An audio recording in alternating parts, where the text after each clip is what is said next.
There are many places to visit in Italy, but one of them shows a different reality. And the next place we are going to visit might surprise you. Without knowing what to expect, we are both excited today.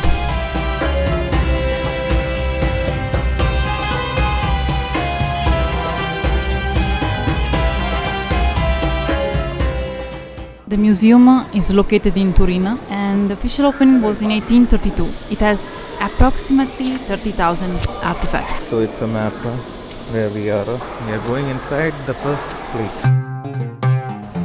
In the first room, we can see what they were using in the past for making colors. They were simply using every material they were finding, stones, minerals, and even animal bones. Here they are showing color charts of any color that the old civilization were able to derive from these minerals and stones. The colors are then painted to tell stories of their time. This was the first sarcophagus of a mummy that we saw while entering the museum. It was made out of wood and painted with hieroglyphs all around. We were shown in this section about different types of utensils that the Egyptians made to store food and water in. And the museum was also showing the way they were restoring these pieces into its original state. There were thousands of them shown right here in this single room. The process of filling this room with all the recovered artifacts taken from a long expedition, it gives another perspective to the responsibility of this job. We entered in various rooms and one of them was having parts of a wall mural decorated with different motifs. It was very interesting to see that everything that they were creating was art for them.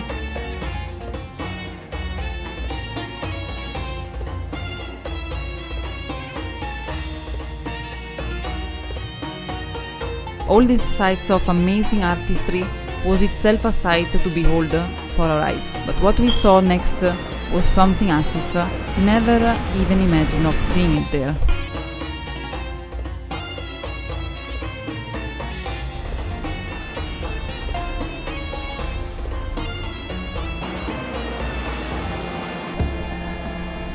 From this point onwards, many of the mummies are put outside of their coffin, and this is the first ever time I am watching something like this.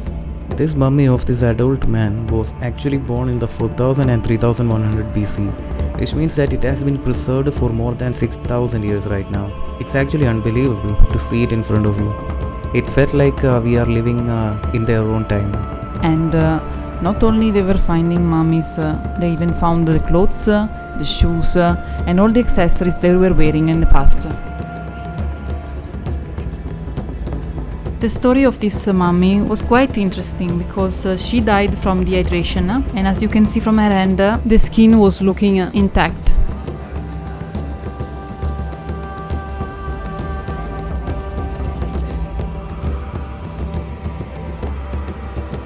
One thing that I was amazed about was actually the ancient textiles. I saw meters of ancient cloth rolls and mummies wrapped in fabric that's thousands of years old. You would expect rough, scratchy materials, but no, the quality was unbelievable. The thread count, the weaving technique, they were also fine and soft. They could actually rival the modern luxury linen.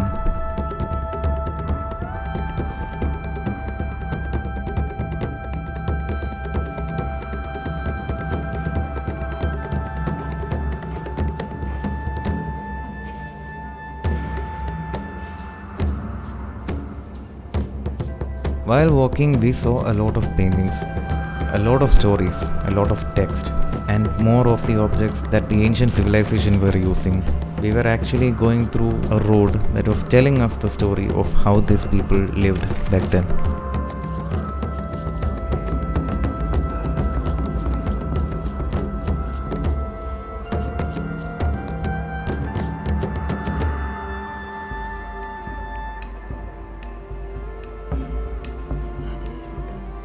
We found our couple statue.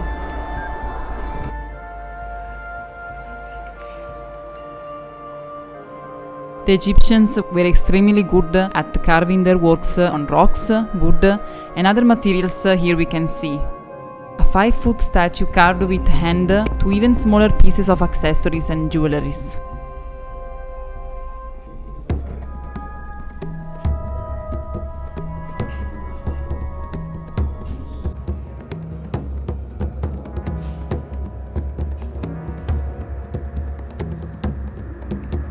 We also saw next a small tomb located here, and the story of how they were embalming the deceased is very interesting. So I'm going to tell you now how they were actually doing it. After embalming the deceased, the mummy was placed into their coffin and carried in procession to their tomb.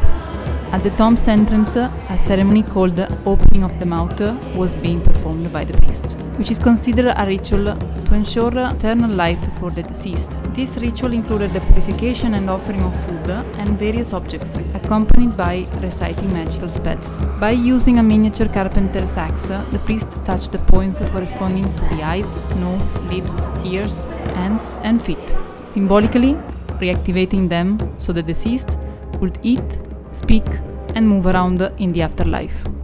After the rituals, the deceased was buried in their place of eternity, where their journey through the afterlife could begin.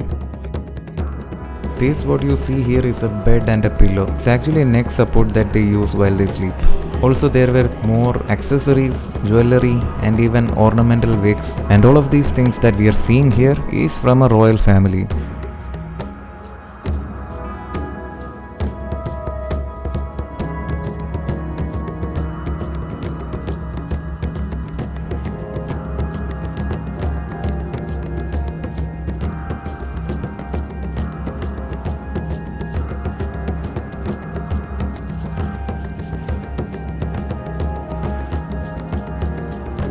And it wasn't just humans, they mummified animals.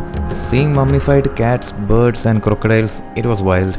To the ancient Egyptians, animals weren't just pets, they were sacred connection to their gods. The way the Egyptians were living and considering life is something that gave us an idea of how the Egyptians used to live in the past.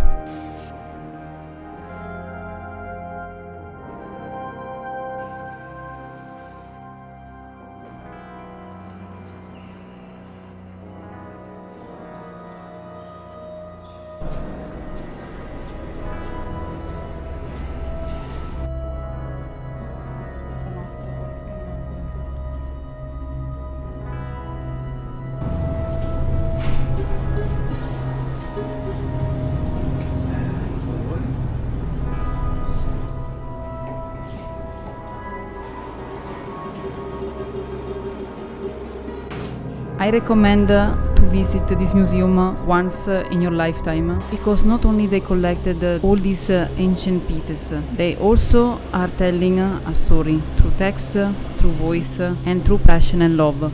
So if you would like to visit once in your lifetime, I recommend it so much. Me and Asif had so much fun. We were amazed every single time we were changing the room. We were discovering a lot of things today, and at the end, this was a very unique experience for us.